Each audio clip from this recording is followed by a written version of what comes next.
பிரியமானவர்களே, வாழ்வின் வெளிச்சம் வேத வசனத்தின் மூலமாக உங்களை சந்திப்பதில் மகிழ்ந்த மகிழ்ச்சி. இந்த நாளுக்குரிய வேத வசனம் ஏசாயா 35 6வது வசனத்தின் முன்பகுதியிலே பார்க்கிறோம். அப்பொழுது முடவன் மானை போல் குதிப்பான் என்று சொல்லப்பட்டது. பிரியமானவர்களே, இந்த வேத வசனம் முடவன் மானை போல் குதிப்பான் அப்படின்னா இந்த வேத வசனத்தில் பார்க்கிறோம். இன்னைக்கு அநேகருடைய வாழ்க்கை முடங்கி கிடக்கிறத பார்க்குறோம். செயல்பட முடியாதபடிக்கு முடங்கி போய் கிடக்கு. தொழிலில் முடக்கம் ஏற்பட்டிருக்கும் அப்படின்னு நம்ம பார்க்குறோம். முடக்கம், சரியா? இப்போ அன்று சொல்லுகிறாரு, உங்களுடைய வாழ்க்கையை அவ்விதமாய் கர்த்தர் செயல்பட வைப்பார். முடங்கி கிடக்கிற இந்த சூழ்நிலையை கர்த்தர் துள்ளி குதிக்க வைப்பார். இந்த வசனம் சொல்லுகிறது, மானை போல் குதிப்பான். நீங்கள் பார்த்து மான் எப்படி குதித்து ஓடும் என்று பார்த்துருக்கிறோம்.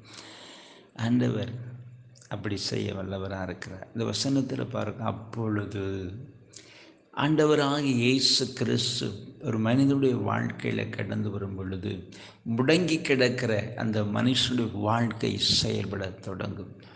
ஆமென். அந்த வாழ்க்கை பயனுள்ளதாய் மாறும்.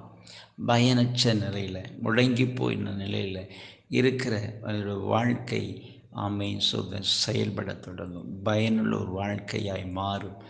அப்பொழுது என்று சொல்லப்படுகிறது. எப்பொழுது இயேசு ஒரு மனிதனுடைய வாழ்க்கையில் வரும் பொழுது அந்த மனிதனுடைய வாழ்க்கை விதமாய் மாறும். ஆண்டவர் அப்படி மாற்றுவார். நாம் ஜெபிப்போம். நன்றி தகப்பனே, இன்றைக்கு அந்த வார்த்தையை கேட்கிற ஒவ்வொரு பிள்ளைகளுக்காக ஜெபிக்கிறேன் ஐயா.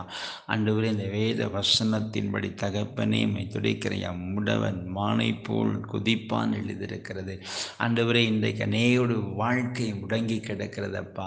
அநேகருடைய வாழ்க்கை, ஆமே சோதரம், நமக்கு நன்றி செலுத்துகிறோம். நன்றியோடு துடிக்கிற சோதர ஆண்டவரே, ஆமே உம்மை நோக்கி நாங்கள் பார்க்கிறப்பா. அந்த ஆண்டவரே, முடங்கி கிடக்கிற அந்த வாழ்க்கை கர்த்தர் செயல்பட வைக்கிற தேவனாக இருக்கிறீங்க தகப்பனையா. முடங்கி கிடக்கிற தொழில், முடங்கி கிடக்கிற ஆமை சோத்தரிக்கிற வாழ்வை தேவன், ஆமை சோத்திர ஆண்டவரே, இன்றைக்கு செயல்பட வைக்கிற கிருபைக்காய் சோத்திரமுடைய கரம் இறங்கட்டும். ஆண்டுடைய வல்லமை இறங்கட்டும். எவ்விதமாய் தகப்பனை மானை போல் குதிப்பான்னு சொல்ல, அப்படியே இப்படி வாழ்க்கை கர்த்தர் ஆமை செயல்பட வைக்கிற கிருபைக்காக சோதர எல்லா முடக்கங்களை மாற்றி கர்த்தருடைய பிள்ளைகளை அற்புதமாய் வழிநடத்தி ஆசீர்வதிக்கிற அன்புக்காய் நாங்கள் உம்மை துதிக்கிறோம். மீட்பரேசு நல்ல பிதாவே, ஆமென், ஆமென்.